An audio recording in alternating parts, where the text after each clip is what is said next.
This episode is brought to you by the Financial Times. When it comes to news, it's easy to find out what, who, where, and when.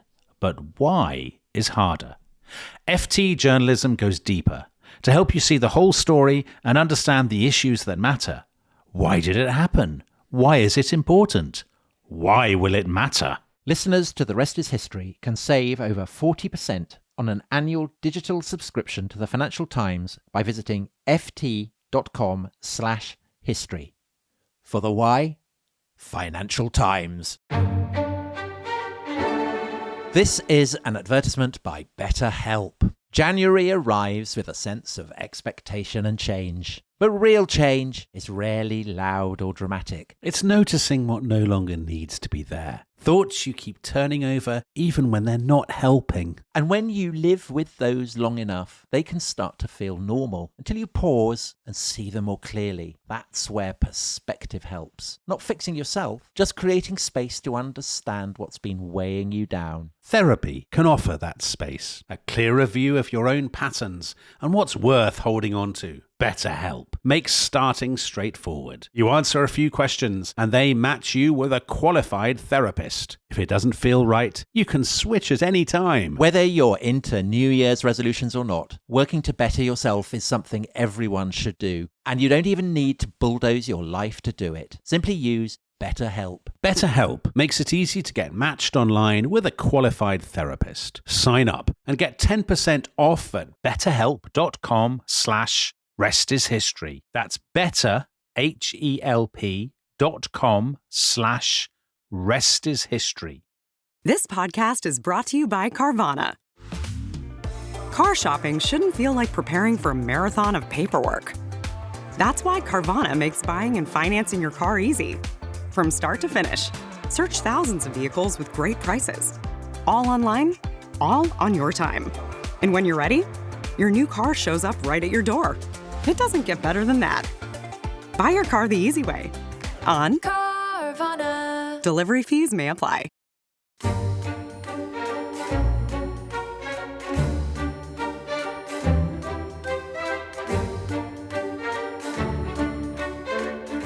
The Battle of Cable Street has a deep personal significance to me, as I learned all about this historic event on the 4th of October 1936 from my mother, who was there herself.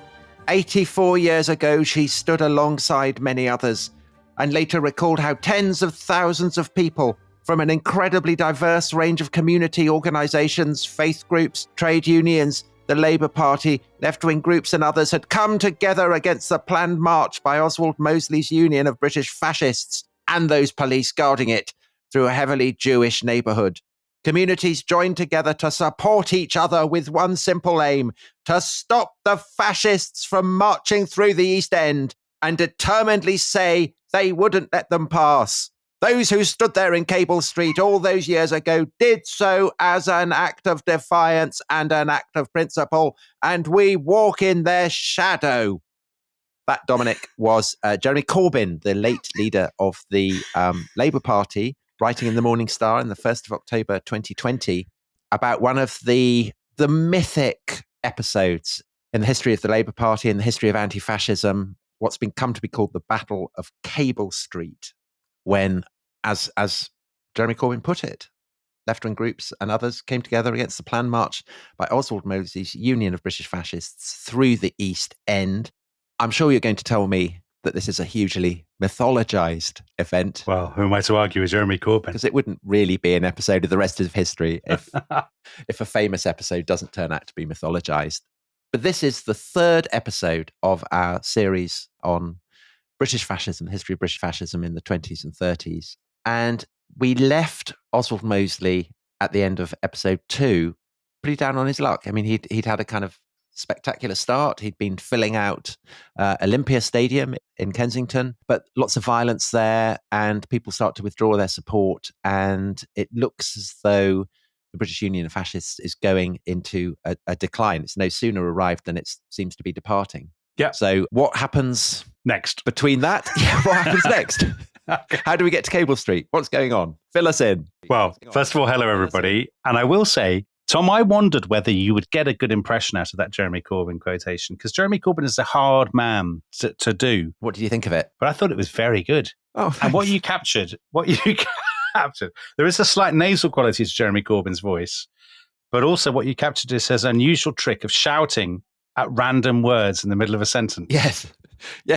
It's kind of a kind of dreary expanse of lists. Then he'll suddenly shout. That's very much what I wanted to convey. So I'm glad you picked up on that. I thought it was beautifully done. And Thank you. if he is listening, I don't know if he is a member of the Rest is History Club.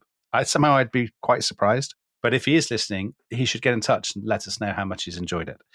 So yes, we ended last time with the Olympia meeting, the violence at Olympia in Kensington, at the great kind of hall there. Thousands of people, including more than 100 MPs, who watched, many of them in horror, as black shirt stewards beat up hecklers and demonstrators. Of course, more onto demonstrators when we get to Cable Street and the events in the East End. But as you say, Tom, the fascist movement, it's very moribund in 1934 and 1935. They've lost a lot of support. Why? Partly because of the violence and partly because the press have withdrawn their backing. But also I think there's something bigger, which is that Mosley had set up the British Union of Fascists because he thought that British capitalism, British democracy was heading for a great smash, as he would have said at the time, and the people will want an alternative. And actually, he is quite wrong. We get the story, I think, of the 20s and 30s, and this is one reason why British fascism is a really great window into this. I think we get the story of the 20s and 30s wrong in Britain because, frankly, we're a bit too Americanized. So we think of the 20s as kind of cocktail glasses and fast cars, and the 30s as men in cloth caps, very miserable. In some ways, it's actually the other way around. The 20s is a really conflicted, difficult, it's the decade of general strike in Britain, very high unemployment. In the 30s, Britain, of course, it's affected by the Great Depression, but it's not as affected as almost any other comparable Western country. I think it's because of the Jarrow March, isn't it? I mean, it looms so vividly. So that's the march of the unemployed from the north all the way down to London. Yes. And also Edward VIII, as he becomes, going to Wales and meeting the coal miners there and saying something must be done. And so the sense we have from those two famous episodes that the whole of Britain is mired in unemployment. But of course, that's to forget the massive housing boom, all those kind of industrial developments, kind of ribbon developments along the roads that are starting to be built. Britain is actually kind of booming in the late 30s. I mean, in the kind of the prosperous heartlands, even as you're getting mass unemployment in the industrial regions. It is. This is like the lecture that I used to give at the University of Sheffield in the 2000s. This is music to my ears because J.B. Priestley, the playwright, author of An Inspector Calls, but a great kind of social commentator in 1930s, 1940s Britain, he wrote a book called English Journey, and I think about 1936, 37 or so. And he said there are three Englands. There is the England of the kind of tea towel, the National Trust House, Fudge, Cotswold Villages. Downton Abbey. Yeah, there's that England. He said there is the England of the industrial cities of the north. So people wearing clogs, cobbled streets, coal smoke everywhere, miners. That England is obviously really suffering in the Depression. But he said there's a third England, which is the England of people going swimming in newly built Art Deco swimming pools, people buying radios, people living in, as you said, in Stanley Baldwin's Britain, in all these ribbon developments along main roads, red brick, semi-detached buildings. Because to this day, the built-up environment of vast swathes of British cities dates from the 30s. It does exactly right. And for those people, I mean, often those people are better off than they've ever been. So those are the people who are voting for the national government, in the 1931 colossal landslide, and again in 1935. They are the people who listen to Stanley Baldwin on the wireless, and they say, "Oh, Mr. Baldwin's a very solid chap," all this sort of thing. There was a resilience there to British capitalism and British democracy in the 1930s that is so often missed by all the stuff about the Jarrow marches. And meanwhile, in Germany, all kinds of terrible things are happening. It's not just that there's a difference in the political and economic arc of Germany and Britain, but that there is some sense of a kind of fundamental cultural difference. Yeah. That fascism is alien, un-British, not the kind of thing that could put down root in a country governed by Stanley Baldwin. Yeah, I think that's absolutely right. I think people are looking at what's happening in Germany. We mentioned the Night of the Long Knives in the last episode, which takes place, 3 weeks after the violence at Olympia. And people say, gosh, That's the last thing we want in Britain, which obviously is a real problem for Oswald Mosley. So what does he do? Well, first of all, he moves in interesting ways. He's always been a Keynesian. Now Anti-laissez-faire. Anti-laissez-faire. Now he becomes much more aggressively anti-capitalist. So in 1935 or so, the BUF, the British Union of Fascists, his party, are much more aggressively denouncing capitalism and, industry, industrial magnates, big business, and so on, playing up their kind of more socialist elements. People saying this is basically our party is patriotic socialism, all this kind of thing, making a very strong argument for protectionism, for sealing Britain off from the world economy, tariff walls. Actually, some of these elements are elements that will be taken up by the Labour left in the 1970s and 1980s. Right, so Tony Benn that's pretty much what he's arguing for in the 80s, isn't it? Tony Benn, yeah, there's a bit of Tony Benn, although Tony Benn's not a fascist, for the avoidance of doubt. But yeah, there is that protectionist element. I mean, that you go back to Joseph Chamberlain in the 19th century and forward to Tony Benn, and then later on, I mean, there are elements of the Labour Party on the very left of the Labour Party now who would say, we should rebuild our manufacturing behind a tariff wall and all this sort of stuff. But there's another element to this. One of the things that Mosley attacks, and some of our American listeners will know that there was a similar movement in the United States, is chain stores. So he hates department store chains, Marks and Spencer's, Unilever, Woolworths, the Burtons Tailoring Group. Some of these, by the way, are Jewish owned. So I was going to ask you about that. So presumably that is the other aspect. So there are two elements to this. One is, these are new things. They've emerged in recent decades. And there are a lot of people who feel threatened by this. If you're a newsagent, if you're a small shopkeeper with a little tailor's somewhere in, I don't know. Salisbury. Yeah, in Salisbury, actually, Tom. And Salisbury is a good example because that's the kind of place where a chain store might set up and actually put you out of business. You will be burning with resentment. So there's that element to it. So the BUF are really targeting people like newsagents and small shopkeepers and taxi drivers in 1934-35. But the other element to this, of course, is anti-Semitism, because a company like Marks and Spencer, the great British high street retailer, or a company like Montagu Burton, founded in Leeds, high street tailors. Or indeed Slazenger, the sports equipment. Slazenger, I hadn't thought of Slazenger. So Slazenger Jewish owned? Well, it was founded by two Jewish immigrants from Germany. Well, there you go. Perfect. I'd never thought of that, but that's a perfect example. So this allows Mosley to open up a new flank, which has always been there in fascism, but not in his repertoire specifically, and that is anti-Semitism. And at this point, we should probably step back a bit and talk about anti-Semitism in Britain. Now, you mentioned in a previous episode last week that there had been distrust of foreigners, hatred of the Jews in Britain in the Edwardian period, which there had. Because in the 1890s and 1900s, you'd had the influx of, let's say, about 160,000 people from Eastern Europe, from Poland, from what was called the Pale of Settlement in kind of Belarus and Western Russia, where Jewish villages and towns and communities had been the victim of hideous pogroms. And those Jewish refugees had settled in the East End and in Leeds and Manchester in particular. And there had been, populist kind of campaigns against them. And the Tory government in 1905 had passed the Aliens Act to try and restrict immigration, not very successfully, to sort of appease some of this kind of grassroots populist anxiety.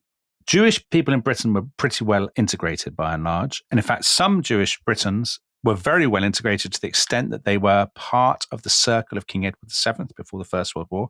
So we've mentioned the Rothschilds a few times. The Sassoons, another good example. Sir Ernest Cassel, Baron de Hirsch. These are people who they've been given peerages. They're very successful. They're very well connected. And of course, that encourages resentment in itself. So there's always this kind of reservoir there. We talked about the John Buchan stuff. There's an amazing quote actually from the 39 Steps. This guy called Scudder, he's the person who basically tells Hannay the plot, who unveils the plot to Hannay. He says at one point these words, "Capital had no conscience and no fatherland. The Jew was behind it. Yes, sir, he is the man ruling the world just now." And that you would find sentiments like that in all kinds of British fiction and British newspapers in the 1910s, 1920s, and early 1930s. But politically, it's not really a massive issue because, of course, there aren't loads of Jewish people coming into Britain in the 1920s. And anti-Semitism, it's kind of there. It's in the conversation, but it's obviously never an election issue. It's nothing like it is in Germany, partly I think because the British population, Jewish population is small and very concentrated, a lot of it in the East End of London. But I think what happens is that in about 1933, 1934, Mosley takes it up for opportunistic reasons. He's obviously influenced by Hitler. He's obviously looking for an angle. But does he have a burning, fervent, personal anti-Semitism as Hitler did? Do you know what Clive James said about him? No, go on. So I've mentioned this extraordinary interview that appeared with Mosley, and I do watch it on YouTube. It's I think very chilling. And Clive James, who's a TV Australian poet, critic, autobiographist, wrote a review of it where he said, "You will never catch Sir Oswald admitting to anti-Semitism. All he does is embody it." Oh, very good. Yeah. Do you think that's fair? I think Mosley, he turns himself into an anti-Semite almost deliberately, I would say, in the early 1930s. But up to that point, he would have been anti-Semitic in the sense that lots of British people in the upper classes were anti-Semitic. That is to say, after dinner, over the port and cigars, he would have happily joined in conversations about Jews. But I don't think it was a ruling principle for him as it was for so many Nazis in the 1920s. You know, for Hitler and Himmler and the people, I don't think, Mosley barely mentions it. Is he being influenced by the influx of anti-Semites into the fascist movement? So in other words, is he being influenced by the sense that he has to give these people what they want? And the second question is anti-Semitism being stirred up by emigration of Jews from Nazi Germany to Britain? The two answers are yes and yes. So he's definitely being influenced. He's often been criticized at the beginning by people like Arnold Leese, the camel botherer that we talked about in episode 1, who say Mosley's soft on this issue. And there are people around him, let's say William Joyce, the future Lord Haw-Haw, we've talked about a few times, who's this kind of bruiser. He has this huge scar across his face, like a kind of, what do they call it, a Glasgow smile, from being stabbed, someone tried to rip his mouth with a knife. Joyce is fanatically anti-Semitic. So there are lots of fanatically anti-Semitic people around Mosley who are pushing him in that direction. And it becomes an issue from 1933 because, of course, as German Jews begin to get out of Hitler's Germany, most go to the United States, but not all. So at first, in the first 1933-34, you're talking about hundreds of people, not thousands. I mean, it will become thousands later in the decade. But even that provokes press commentary. People talk about German Jews pouring into Britain. So he sees an issue that he can exploit. Now, of course, if you're Jewish, the chances are you will go to an area that already has a Jewish population. So that's Manchester, Leeds, and the East End of London. And it's in the East End of London in particular that he and his fellow fascist organisers think, oh, we can profit from this. We can stir this up. So this will bring us back to Cable Street, Tom. Because in about the end of 1935, so they've had a year or so in the total doldrums after the Olympia imbroglio. And about that point, starting in Bethnal Green in the East End of London, they start to campaign on this issue and this issue specifically. So to say, you know, you've got Jewish neighbors who are taking all your jobs, who are doing all this. The Jews are actually behind all the mess that the economy is in. The Jews are controlling the world capitalist system, all of this sort of stuff. And for the next year or so, there's a lot of this kind of going on in the East End. So in Martin Pugh's book, Hurrah for the Blackshirts, he has a really good quotation from a report in the Evening Standard. So that's London's evening newspaper, for those people who are not British, by a journalist called Dudley Barker. And he says, an evening journey east of Aldgate is an astonishing experience. And he says, you know, you go down the streets, there are always these street corner meetings of communists, of fascists, and so on.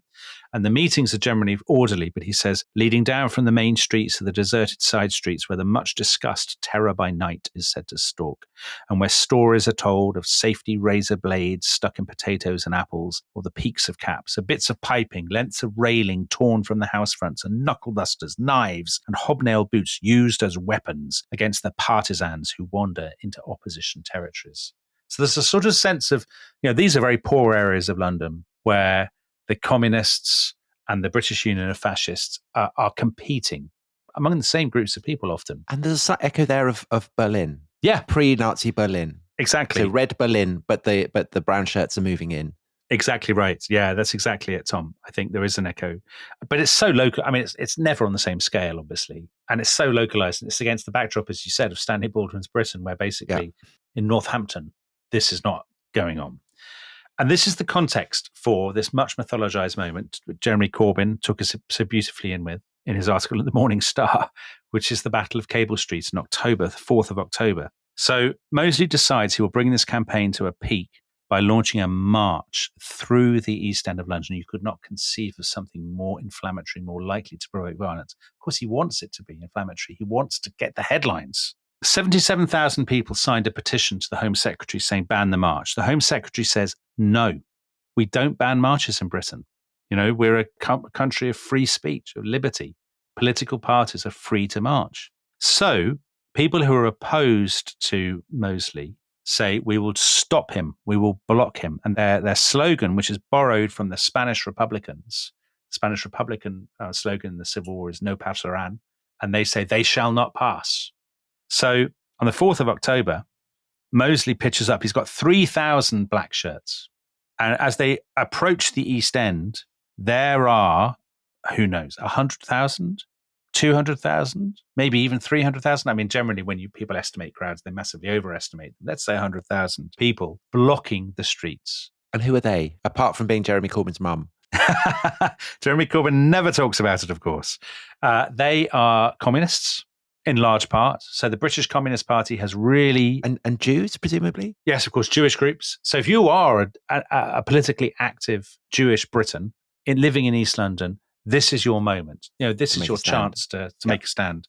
Left-wing groups of various kinds, anarchists, socialists of various sort of hues, trade unionists. So all these sorts of groups, they form this kind of coalition, and they make a stand, and they block the road, and they make it impossible for the fascists to do their march. Now, if you go back to Jeremy Corbyn's description there, we fought fascism, and this is the kind of thing. So the Antifa movement, the anti-fascist movement in the United States, it's sometimes said, have taken inspiration from the Battle of Cable Street. Obviously it's Britain, it's not America, but it's one of the dates in their kind of litany of victories. And they say we fought fascism. And there are all these descriptions, building barricades, using sticks, using rocks, throwing chair legs, all of this stuff, rolling marbles under the hooves of the horses. But actually that last thing tells you something. They actually don't fight fascists at all. This is one thing that people get wrong about the Battle of Cable Street. They actually fight the police. The fascists and the anti-fascists never actually come to blows because the police are in between them. So the fighting is actually between the police and elements of the kind of anti-fascist group. Presumably, though, the communists would say that the police are merely the paramilitary apparatus of the capitalist state, and that the fascists are another expression of capitalists, and it's all much of a muchness. Yeah, they would. I suppose you would say that if you were a card-carrying communist. I mean, if you're a trade unionist, you might not necessarily think that. No. Or if you're a sort of left-wing fellow traveller, or indeed if you're a Jewish activist who just wants to stand up for his community. I mean, don't forget, most people aren't doing this fighting. But the fighting that does happen, it doesn't really actually involve the fascists as much as people think it does. Because they just turn up and the police send them back. Yeah, and the police say you can't do it. And they kind of give up. You've got to give up and go home. Now, the one thing that Jeremy Corbyn, I mean, I'm not knocking Jeremy Corbyn. God knows I've done enough of that in my professional career. But for once, I'm not knocking Jeremy Corbyn specifically, because what he's saying is absolutely typical of the mythology of Cable Street. We stopped them. This was the moment, all that kind of thing. And of course, people want to believe it, but it is completely wrong because it wasn't the moment and it didn't stop them in the long term. So you are knocking Jeremy Corbyn? Well, I'm not knocking him specifically. I mean, he's just saying what everybody else says. But actually, two things happen. One, there are lots more very, very enthusiastically attended British Union of Fascist meetings in the East End in the aftermath of the Battle of Cable Street. It's actually, in some ways, good publicity for the fascists. They have loads of meetings, very well attended.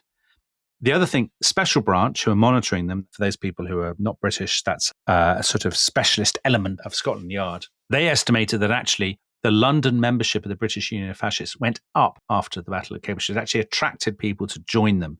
And there was actually the worst anti-Semitic violence in London happened the weekend after the Battle of Cable Street. In Stepney, 200 black shirts, kind of young men, teenagers, they run amok, smashing Jewish businesses. So in other words, this isn't a moment that makes the fascists pack up and go home at all. In some ways, it emboldens them. But, I mean, I can understand that you can play the free speech card, for instance, even though presumably the fascists want to get rid of free speech in the long run. In the long run, yeah. They can say, our free speech has been denied, all that kind of thing. They can play the victim card. And I can understand that people kind of rallying to that. But in the long run, is the air not going out of the fascist balloon? In that sense, short-term spike, but long-term decline. Yeah, I think that's a good point. I think the thing about the anti-Semitism, it's true of a lot of Mosley's kind of wheezes, his stratagems is that it will get you a certain amount of support and an amount of attention, but that is necessarily limited. Kind of sugar rush. A sugar rush, exactly. So Yeah. it gets the sugar rush of an extra few thousand members who love the thought of a punch-up. They're very excited by the violence. They want someone to blame. Frankly, there are not enough people who are in Britain who are motivated primarily by political anti-Semitism. There are lots of people with anti-Semitic prejudices. You know, they've read all these books, but they don't care enough to join the BUF and to work for it.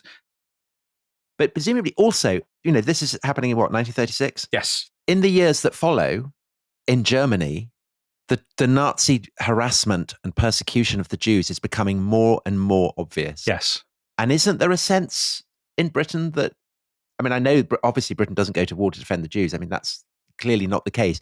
But there is a sense, isn't there, that people are increasingly, if not horrified, then unsettled by what's happening in Germany. Yes, I agree. I think anti-Semitism, which had been perfectly, this will sound shocking, anti-Semitism had been respectable in the early 1920s. You could go to a dinner party of the most eminent people in the land and say things about Jews, and people wouldn't bat an eyelid.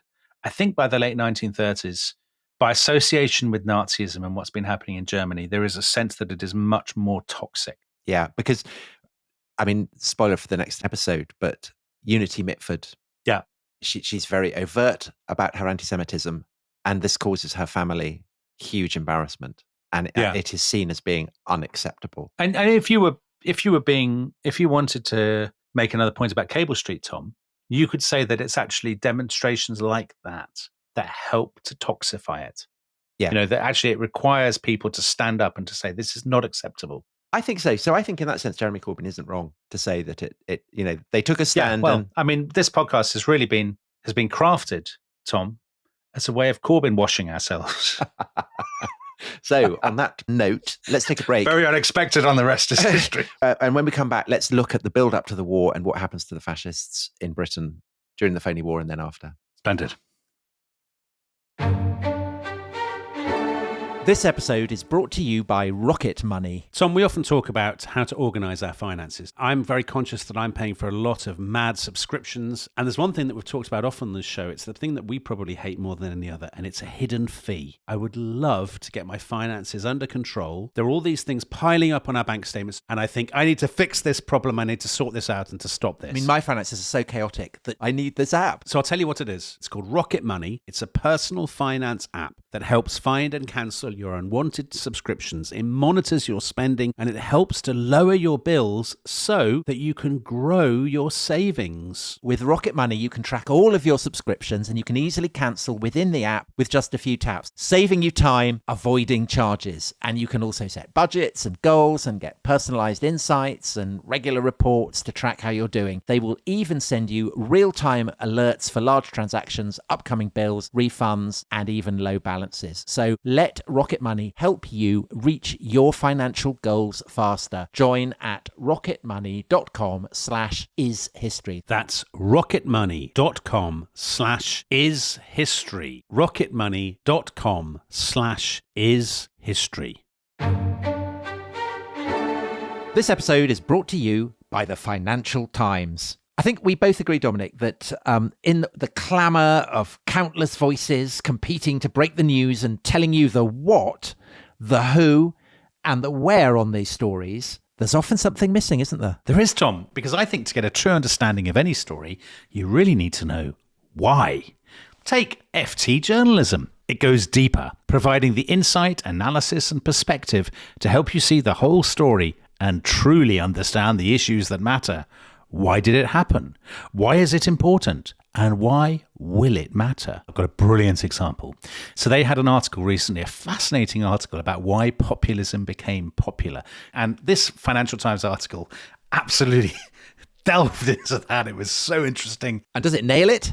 Yeah, it nailed it. It absolutely nailed it. And it really made me look at populism in a new light. Well, if you're interested in the why, we have good news. Yes, listeners to The Rest is History can save more than 40% on an annual digital subscription to the Financial Times by visiting ft.com/history. For the why, Financial Times. AI is incredible. It can teach you how to fry an egg and even write a poem, pirate style. Yarr! But it knows nothing about your work. Slackbot is different. It doesn't just know the facts. It knows your schedule. It can turn a brainstorm into a brief. And it doesn't need to be taught. Because Slackbot isn't just another AI. It's AI that knows your work as well as you do. Visit slack.com/meet Slackbot to learn more.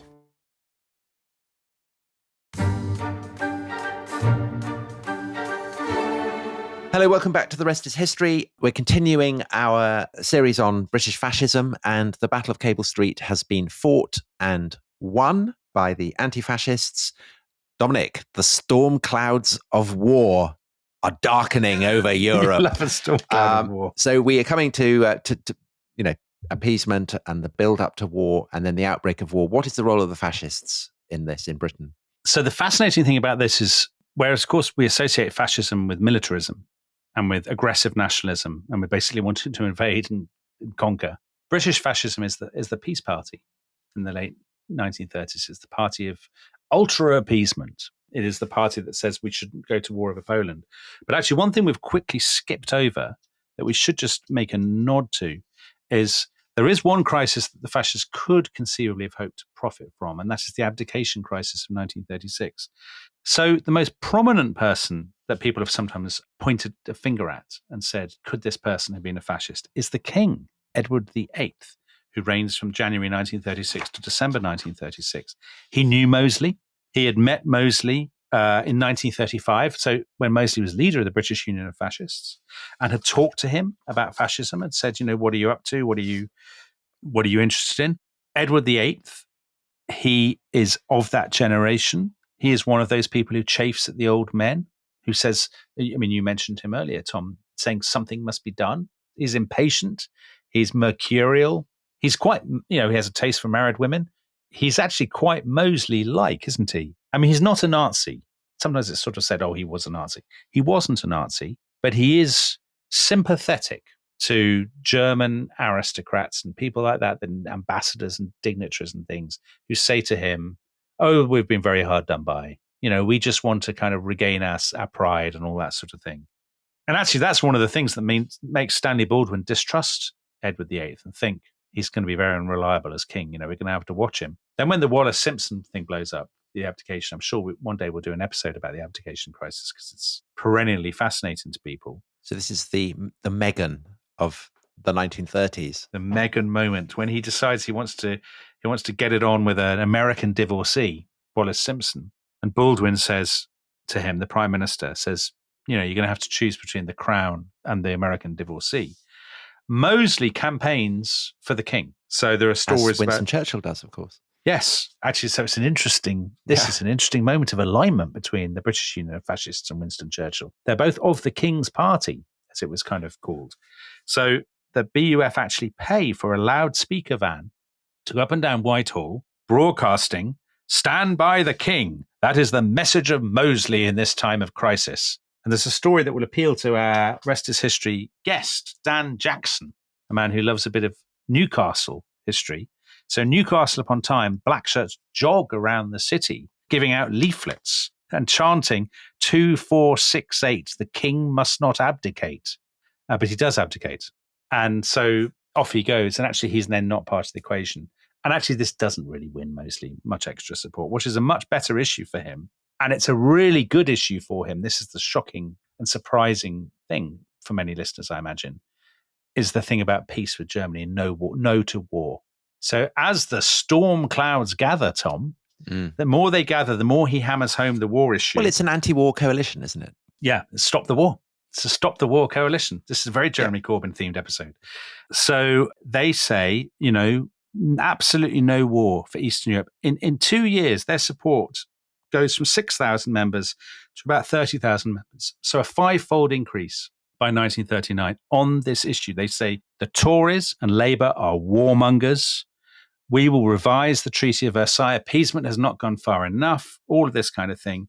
They, again, as they've done so often, they make women very prominent in the campaigns. So there will be poster parades of fascist women. The posters carry the slogan, Our children were young in 1914. Have we brought them up for war? And you can absolutely see if they downplay the fascist logo, Yeah. bury that in the small print, a lot of people, you're on the streets of Aberystwyth or whatever, and you're walking along and you see these characters, Yeah. and you think, are you in favour of war? yeah, who's No, going to I'm say? not. Well, join the fascists. So I'll tell you what I found so interesting reading about this. So as you get into 1939, they're still making excuses. They're making excuses for Hitler. They are saying, well, he's dismembered Czechoslovakia, but that was never a real country. It was a contrived. And as it gets to Poland, they say Poland is corrupt. It's being used as a puppet for the West. So very Ukraine. Why should Britain shed blood for the sake of this rotting confederacy of cash and corruption? Why do we have to be allied to every little country in the east of Europe? This strangulation policy, they're saying we're trying to strangle Germany. We're making Germany feel embattled. This will throw Europe into war. It's impossible to read this without thinking of all those people who say, why are we throwing this money into the sink of Ukraine? Why, we have actually provoked Russia by expanding. I mean, the rhetoric is, by the way, for the avoidance of doubt, I'm not saying these people are fascists in the 21st century necessarily, but I'm saying there's a remarkable similarity in the rhetoric. No, but I think what you're saying, what you're saying is that because we know what the Nazis do, because we have the association of the word fascist with death camps, with the Holocaust, with unspeakable crimes and horrors, we may close our eyes to aspects of fascism that before the war would appeal to all kinds of different constituencies. So if you are anti-war, they would appeal to you. If you're an environmentalist, they might appeal to you. If you're on the left, might appeal to you. Tom, you were going to mention Scotland. Yeah, so there are nationalists in Scotland who are pretty sympathetic. I think by and large, I mean, the figures in the SNP who are sympathetic to Germany in this period are doing it because they are anti-English rather than because they're pro-fascist. Right. But there are aspects of the fascist program that people can identify with in ways that perhaps would be inexplicable to people today. If you're anti-war, if you're pro-environment, there are aspects of the fascist policies that might appeal to you. If you think sometimes Parliament isn't working, we're really let down by our leaders. I mean, who wouldn't think that? They're all the same. They're all the same, or they're just self-aggrandizing shits. Yeah, I absolutely agree with that. I do think they're all the same, absolutely useless, get rid of the lot of them, is a kind of a stepping stone of a kind to fascism. However, against that, I mean, we mustn't become too revisionist. No. Because of course it's absolutely evident by this point that Hitler is going to be capable of unspeakable crimes. And so the fascists in Britain must be tarred with association. Yes, I think they are, although this is why their support doesn't go higher. Although they're probably more respectable in 1939 than they were in 1936 or so, because they've basically really gone in hard on this issue of peace and opposition to war. But I agree with you, obviously, for most people, for most sane people in 1939, the British Union of Fascists is a poisonous party. The blackshirts, the violence, the anti-Semitism. So war is declared and Mosley is allowed to campaign for peace, so against the government, for 9 months. 9 months. I find that amazing. I mean, it's a tribute either to the British traditions of free speech or of complacency or of the sense that, because as we will find out in the next episode, Churchill actually has family links to Mosley by marriage. Well, it's Churchill who locks him up. I know, but the Churchill's not going soft on him. But there is a sense, I think, in which perhaps the British government is not going after Mosley because he is still seen as being one of us. There may be a slight element of that, but I think it's actually more that for the first 9 months or so during the so-called phony war, the Chamberlain government just thinks, if you haven't committed treason, we're not going to lock you up. And the truth of the matter is, and this was a slightly odd thing to think, because we're so used to thinking of the fascists as inherently treasonous, that most of them haven't committed treason. I mean, Mosley has not committed treason. He's not like giving secrets to the Germans or anything like that. Well, again, Dominic, this is why the Mitfords will be so interesting. This is just the third of a 3-part prologue. Lord and Lady Ruysdael, the mother and father of the Mitford sisters, and indeed their one son, their reaction to the outbreak of war is fascinating because it exemplifies the way in which very far right figures react to the declaration of war. I will say no more than that. Oh, it's so exciting, Tom. It's an intriguing example of the tensions there. So a few fascists go abroad. William Joyce is the most famous. He's a man who's cropped up again and again in this podcast. So he's the guy with the slash across his face, the Joker. Yeah, he looks like the Joker. He has been always on the more violent, the more extreme wing of Mosley's movement. He goes off, he says, I'm going to go and become a German. And he spends the war broadcasting propaganda into Britain, which is listened to by colossal quantities of people. Berlin calling. It's like we've got him on the podcast, Tom. Chilling. A chilling resemblance, but a chilling but instructive resemblance, I would say, Tom. He's broadcasting to Britain. He's sort of saying, oh, you're all the tools of Jewish finance and all this kind of stuff. And loads of people listen because they're fascinated, not because they believe him. But Mosley doesn't go. Mosley says, I'm not going to fight in defense of Poland, but if my members want to defend their country, they're very free to do so. So he's trying to tread a fine line. He thinks there's going to be a great coup or a collapse and that he can walk in. He has this delusion that the RAF will support him one day to seize power. But then we get to May 1940. Churchill wants to take a harder line. Churchill's cabinet amends the Emergency Powers Act, Regulation 18B it's called, and they say we can detain people whose movements have had in the past an association with foreign belligerents. So Mosley's arrested. In total, I think almost 750 fascists are arrested. But interestingly, the aristocrats aren't. So all the kind of the Duke of this, the Marquis of Tavistock, the Lord Brocket, all these kind of characters, they're all let off scot-free. You can't arrest an aristocrat. Now, the funny thing is that people who've written about this generally say Mosley is actually, this is a weird thing to say, given that basically he's the great villain.